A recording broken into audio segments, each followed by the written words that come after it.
Many entrepreneurs dream of leaving behind a successful corporate career to build something of their own, but very few are willing to take that leap into the unknown. And today's guest did exactly that. Hello, everyone. You are listening to Industry Wired Conversations, your front row seat to founder journeys, leadership insights, and the real stories behind how industries run. His journey is a story of conviction, resilience, and building against the odds, navigating skepticism, scaling a global platform, and redefining how technology can serve faith based communities in the digital age.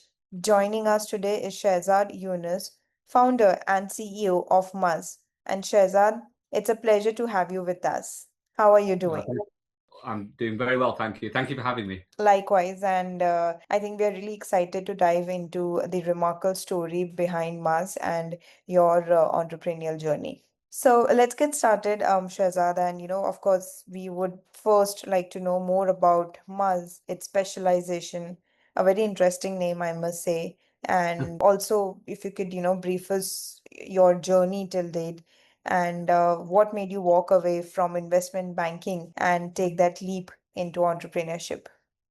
No, thank you. I mean, it's definitely a unique product. I think that's for sure. And well, I'll give you some background, I guess, how it kind of started and how the idea came about. And, I guess you'll see that, timing is everything with, especially with consumer products, just right place, right time. And you spark people's imagination. I think you can do very well. So, for Muzz, it used to be called Muzz Match, and then we had, I guess, various issues with our old name. So we rebranded to Muzz. And Muzz, I guess the name you touched on, especially in the UK, it's kind of a shortcut for Muslim. Generally not seen as a positive way of saying Muslim. And so for me, part of it was actually just reclaiming it. It's our word. We'll take it back. Thank you very much. So we used Muzz as our brand.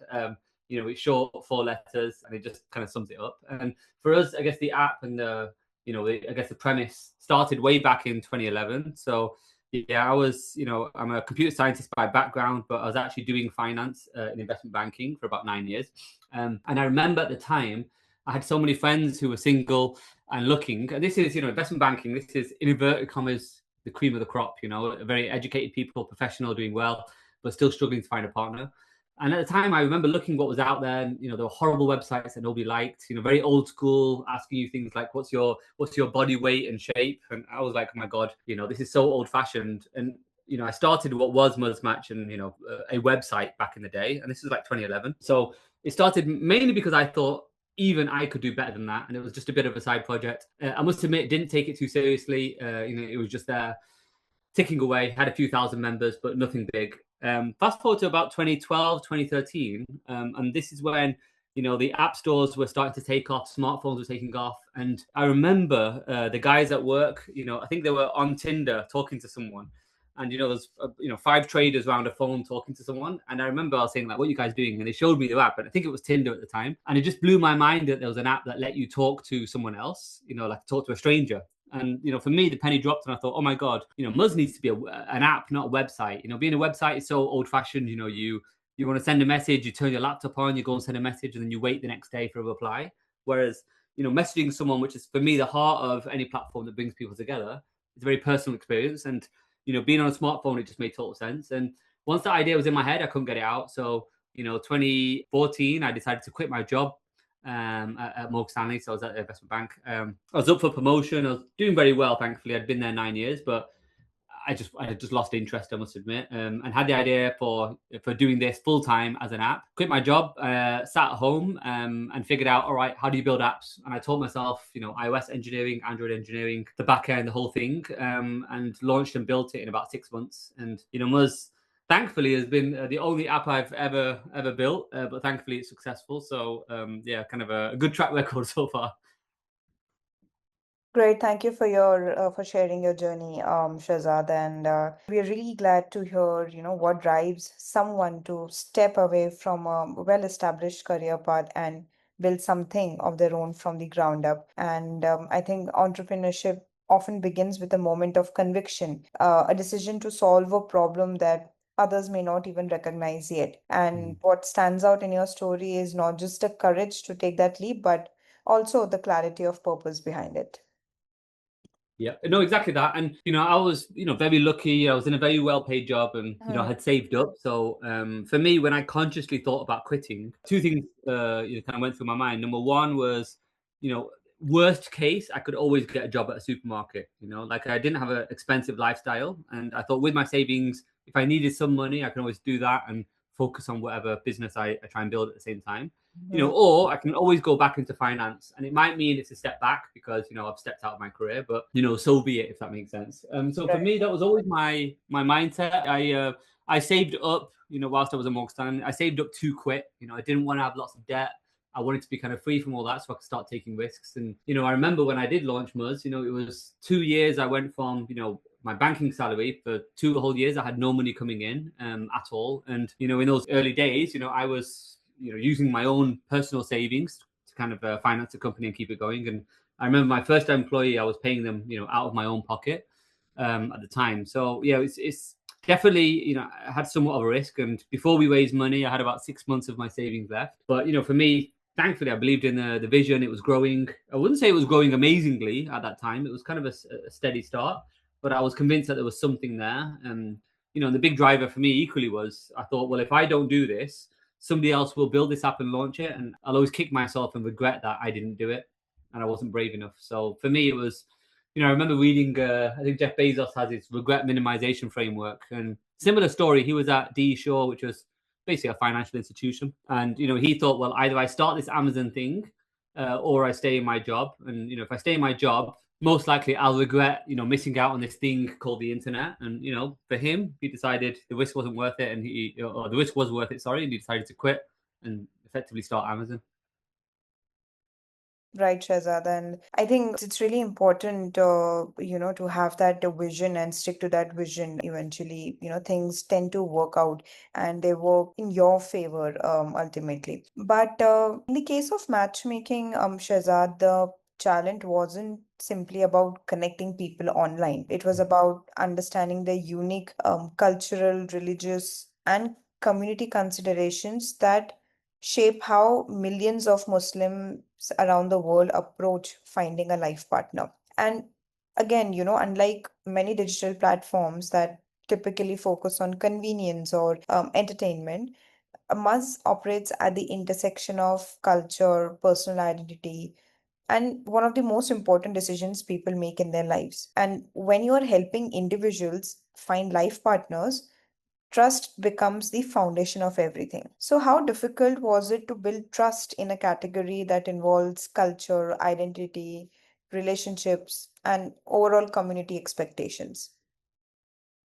I think there's two ways. We've grown, let's say, from the UK as a UK app to now a very global app in many languages, catering to so many different cultures and traditions. And the key, I think if I look at our journey, it's twofold. I think number one, and this is for me always been an edge. We've been unashamedly, I always say we unashamedly try and, I guess, listen to and cater to the quirks of how Muslims find their life partner. If you told a non-Muslim how Muslims find a life partner and the journey and the family involvement and all of that, I'm sure a lot of non-Muslims will be like, what the heck? This is so different.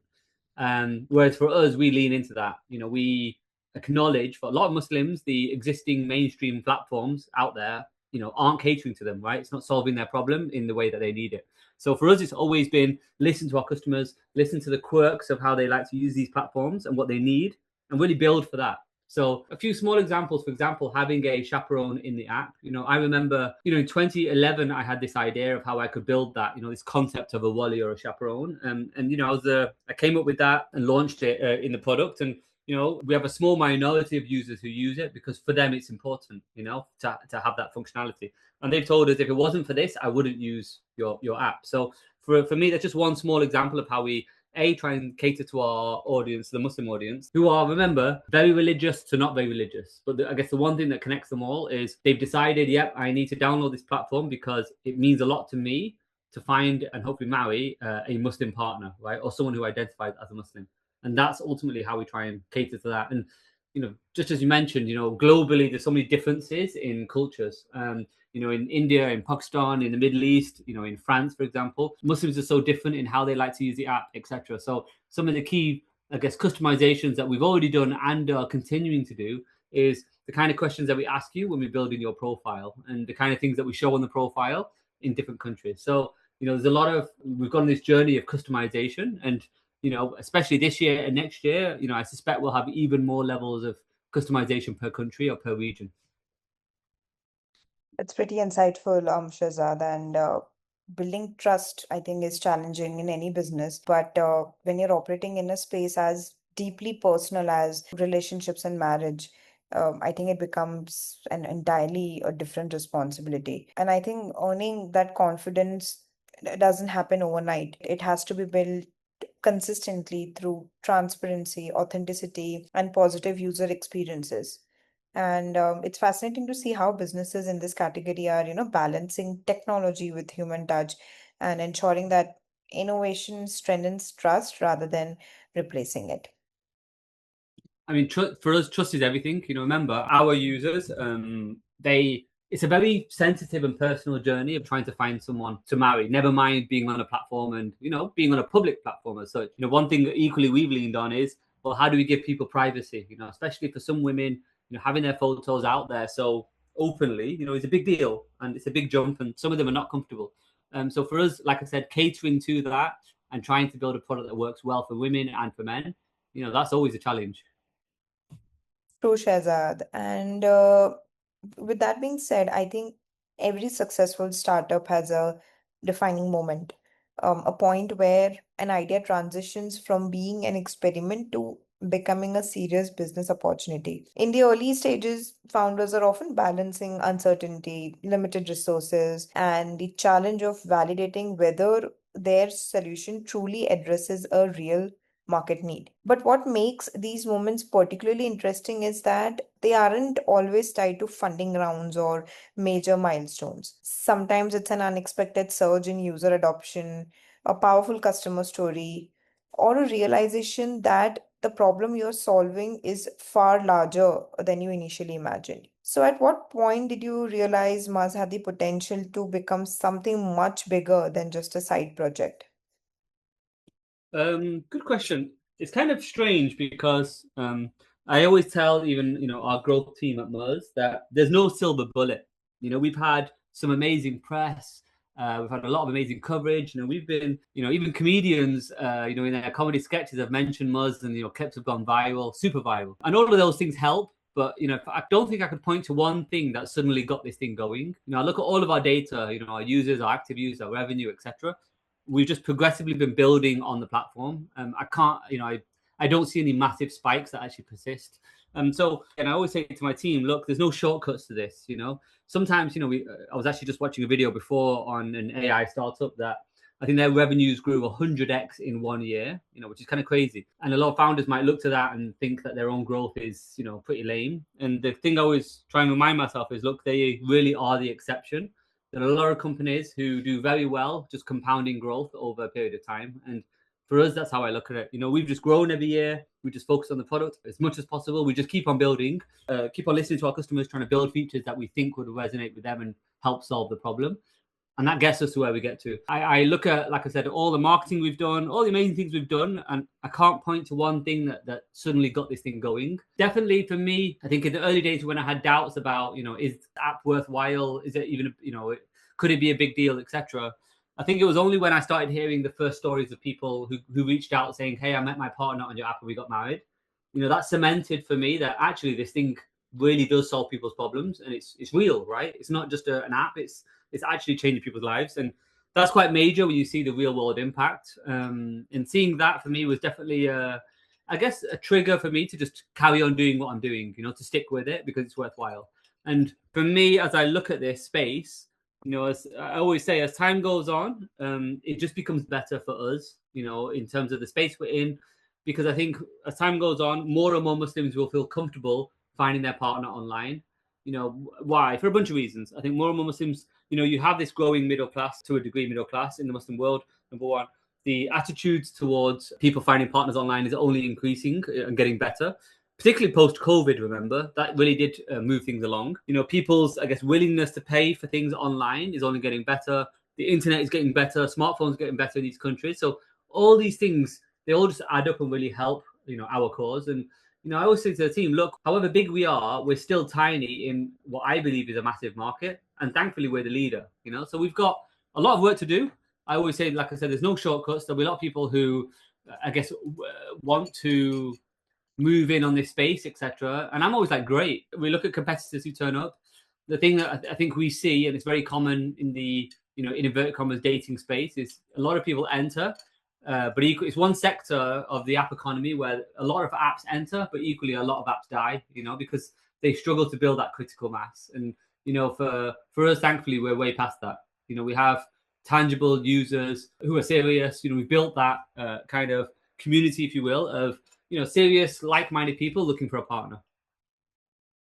Very well said, Shahzad. And that's really fascinating, your journey, because many successful companies begin as solutions to a personal problem, but very few evolve into platforms that impact millions of people. And recognizing when an idea has outgrown its original purpose often requires equal parts of conviction, timing, and the willingness to take those calculated risks. And it's also interesting to see how you navigate the shift from treating something as passion to building a sustainable global business around it. I mean, exactly that. For us, in terms of, I guess, the business, we've always focused on, I always say to the team, look, always focus on solving the problem. Don't focus on the money. Like the better we actually genuinely, and I don't want to say this, but genuinely try and solve the problem, get them married, get them off the platform. That's, for Mm-hmm. me, amazing thing, because people talk, especially in the Muslim or Asian space, let's say. We have very large weddings. People talk, and they're always like, oh, how did those guys meet? Oh, it was online on this app, etc. And for me, that's exactly the conversation that we want to be in, right? We want more and more people to know that, Muzz is real and actually does solve people's problems. It actually works. That's, we're now approaching, well, we're over 800,000 people around the world who met their partner on Muzz, which is amazing, right? And, we're on track for hopefully 1 million. And I look at that as real world impact. I go to events, wherever I go, there's always people I bump into who tell me, oh, you know what, I actually met my partner on your app. And some people are happy to share it. Some people want to keep it quiet. But, for me, I'm just glad we're having that real world impact. True, Shahzad. And, with that being said, when we talk about digital platforms, I think typically they focus on user acquisition and growth metrics. But I feel creating a strong sense of belonging in this particular industry often becomes the real differentiator, especially when serving a global audience with diverse cultural backgrounds and expectations. Muzz has definitely grown into a platform that resonates with millions of Muslims worldwide. And that kind of connection doesn't happen by accident. It requires listening to users, understanding their evolving needs, and fostering a community that feels represented and supported. So, how important has community building been in shaping the identity and growth of Muzz? I think this for us is a big part, and it's actually hard to do. We've identified about 50, I think it's about 17 countries that we care about, that we focus on. These are countries where we have teams on the ground. We're doing things online, offline, events, brand building, the whole thing. And this takes time, right? We've been in countries for many years building up a brand. That for me is all the things that you can't shortcut. Any company can get a load of money, spend it on performance marketing, spend it online ads and that kind of stuff. And fine, go for it. One thing that we've always seen, and it's well known that customers you get via online ads generally are worse quality and don't stick around as much. Whereas customers who hear about your app, understand it, actually search it out and decide to download and use it and sign up, they're always better quality. So for us, building a brand, being known in that country that, hey, that's the app that gets people married, that's crucial. I look at Pakistan as an example. When we started, no one knew about us. We did a viral billboard campaign. We've done TV adverts. We've done a whole bunch of things to grow the brand out there. And I remember even the team was saying, they met a bunch of people who thought that Muzz was a Pakistani company. And I take that as a compliment. That's really credit to the team, because for them, for people to think that the team is truly local, is talking to them as locals, it comes across really authentic. That's great. And for me, us having that kind of brand in each country is crucial. I say the same in the US. I go to the US frequently. And in the early days, a few years back when I used to go, no one knew really who we were. They heard about the app, but that was kind of it. Now, when we go, people recognize us. People think that Muzz is a US app, which is great. I mean, in theory, it's a global app, but let's say it's British. Now, I'm British. We've got our headquarters in London. But for them to think it's a US app, credit to the teams of building that local brand. So for us, it's crucial. Equally, like I said, us trying to understand people on the ground, it helps inform the product. It helps us figure out, all right, well, how do they like to talk about these things, or how do they like to solve XYZ problem? And for us, that's crucial, because like I said, these things are, the devil's always in the detail, and having the ability to talk to your users, I guess, figure out these nuances in terms of the product, that sets you apart from everyone else who generally are trying to build a generic app and just roll it out globally, which definitely isn't our approach. Definitely, and it's clear that for Muzz, community isn't just a feature within the app. It's the very foundation of your platform. And in a space as personal and trust-driven as relationships, creating an environment where people feel understood and genuinely connected can make all the difference. And when a community feels heard, it doesn't just grow in numbers, it grows in loyalty, advocacy, and a shared purpose. And that's what often separates a platform people simply use from one they truly believe in. I mean, for us, correct. We always try and build something authentic. Like I said, for us, we want our users to feel, not even just to feel, but to understand and know that, yeah, this is the platform that it's built by Muslims for Muslims. I'm a Muslim founder. Definitely there's some element of my values have gone all the way through this product. That's for sure. And equally, we try and build a product that caters to all Muslims. Knowing that you've got Muslims who are super religious and some Muslims who are not so religious, and that's okay. For us, we want to cater to both and make both feel comfortable. I would never want to build a platform that, effectively puts people off finding a partner. I think that's where we've screwed up if ever that happens. So for us, building something authentic, building something people feel comfortable with using, they trust the platform. People put a lot of trust and hope into the platform. So, for me, I always say that comes with a responsibility. On us, it's to genuinely try and help people find a partner, right? And do it as best as possible. A lot of other apps out there, they're heavily gamified, or, they play all the games to try and keep you on the app. Whereas for us, we actually almost have, kind of internal data, for example, of, well, how long is it taking you to actually get to your first match, your first conversation, your first real conversation? Because for me, that's like, the quicker we can do that, the better it is, ultimately for you as a user, right? It helps you know that, hey, there's real people here, there's authentic people here. The whole goal of the app basically is to help you meet someone, with a view that hopefully you guys really get on and get married. Right, Shahzad. And after this, I mean, while we are conversing, something that kind of I'm really curious to ask is that, while of course you mentioned how you started Mars and what are some of your basic, goals that you kept in mind while starting it. But has there been like a user story or any experience that kind of truly triggered as to why triggered the birth of this idea, or truly reminded why you started this journey? I think definitely. I mean, there've been some stories over the years. Some amazing ones of people who, managed to find each other kind of despite the odds. We've definitely had some where, I remember there was one of a guy who he asked, so commonly when someone finds their partner, we like to kind of send them, their conversation, right, that they both had with each other. And I remember this guy he found his partner on Muzz, and he emailed me saying, "Hey, I met someone. Can you send me our chat?" And I remember going onto his account, and he only ever spoke to one girl, and that was only after like an hour of downloading the app. And I said to him, "Oh, I'm not sure this is the right account because there's only one person here, and that was it." And he said, "Yeah, that was it. I signed up, and she was basically the only girl he liked and the only girl he talked to on the whole app, and they ended up getting married and happily ever after." And that kind of blew my mind. That look what was written for this guy, to download the app. That basically this was the only girl he actually liked on the whole platform, and spoke to her only and found success. So you never know what's written. Equally, there are people who've been on there for a long time. And, to be frank, have really struggled, right? They found it really hard finding a partner. Various challenges, either personal or the people they meet aren't quite right for them, or they maybe not had such a great experience. These things happen.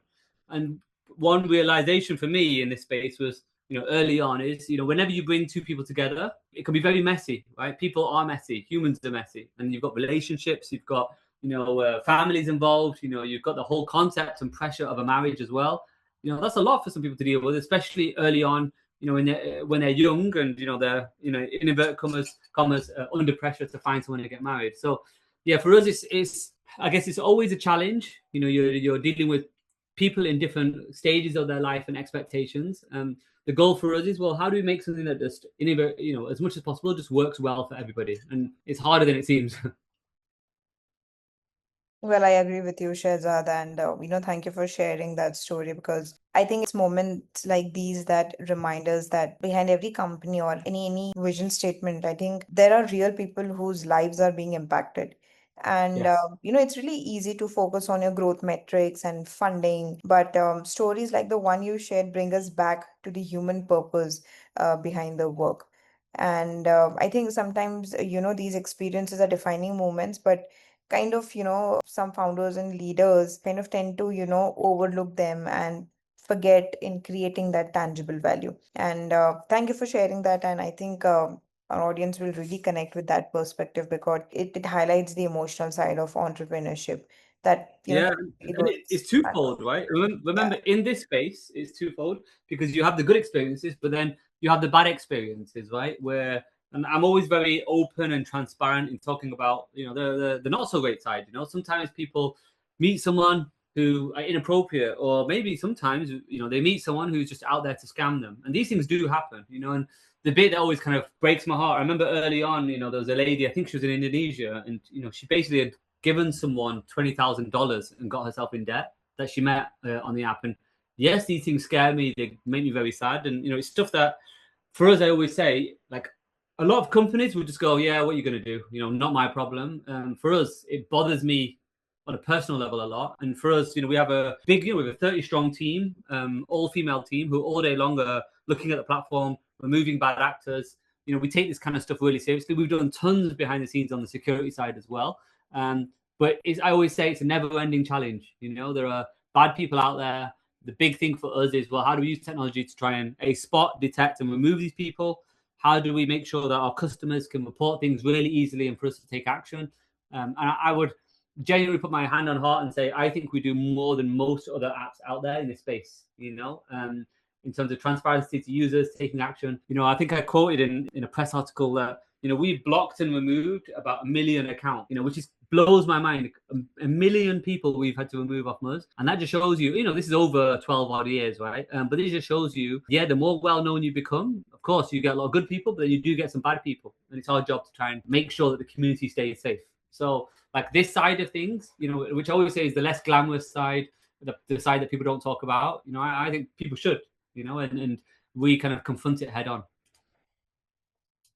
Definitely, Shahzad. And I think throughout this conversation, we have explored your transition and your journey towards entrepreneurship and the challenges of building Muzz from the ground up and the impact the platform has had on millions of people worldwide.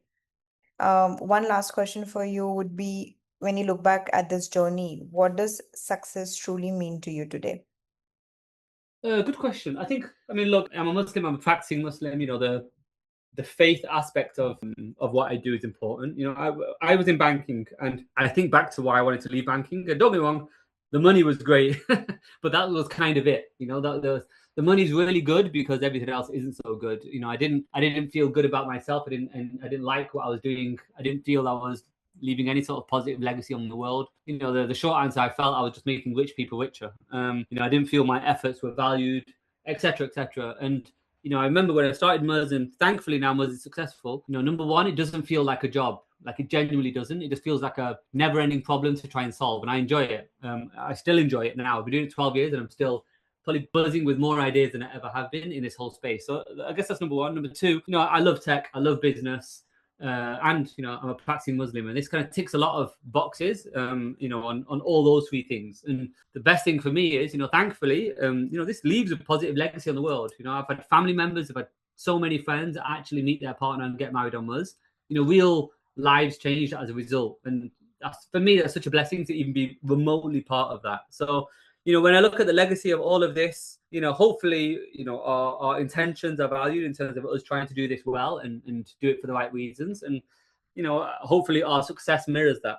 And that's how I always look at it. And I'm a very big believer in anything you do. All you do is you just do your best. You work hard, and I work pretty damn hard, and you do your best. And whatever else comes is what was meant for you. And that's how I think about Muzz as well. So I always say to the team, as long as we just focus on actually solving the problem, as long as we really care about the quality of our work and what we do, as we say, inshallah, God willing, we'll be fine. We'll do well. And that for me, I think has definitely steered us over the years.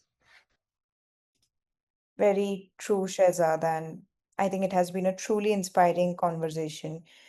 Your journey from the world of investment banking to building one of the largest Muslim marriage platforms is a powerful reminder that some of the most impactful businesses begin with a simple desire to solve a real problem. And your story reflects the importance of taking calculated risks, staying committed to a vision, and building with purpose even when the odds seem stacked against you. And I think beyond the remarkable growth of Amaz, what stands out is the meaningful impact you have created in helping millions of people find meaningful relationships and build families through a platform. Thank you, Shehzad, for sharing your lessons, your challenges, and insights from your entrepreneurial journey with us today. Thank you very much, and thanks for having me. Thank you so much, Shehzad. So, this is for our listeners. I hope you enjoyed today's conversation as much as I enjoyed, and hope you got some amazing insights about entrepreneurship and what are certain things you really need to stick on to in terms of growing your business, apart from the typical business metrics that you usually track. Stay tuned for upcoming episodes, and you can view all our previous episodes on Spotify, SoundCloud, and YouTube. Thank you so much.